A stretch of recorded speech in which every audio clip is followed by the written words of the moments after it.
ఎదను పిండగా ఏళ్ళు గడిపెను శకుంతల. విరహ బాధను మరచిపోవగా నిదురపోయెను ఊర్మిళ.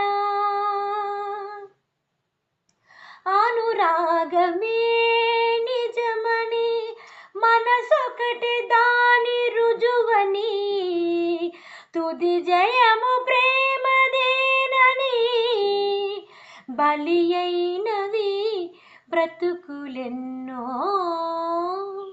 విధి చేయు వింతలన్నీ మతిలేని చేతలేనని విరహాన వేగిపోయి విలపించే కథలు ఎన్నో, విలపించే కథలు ఎన్నో.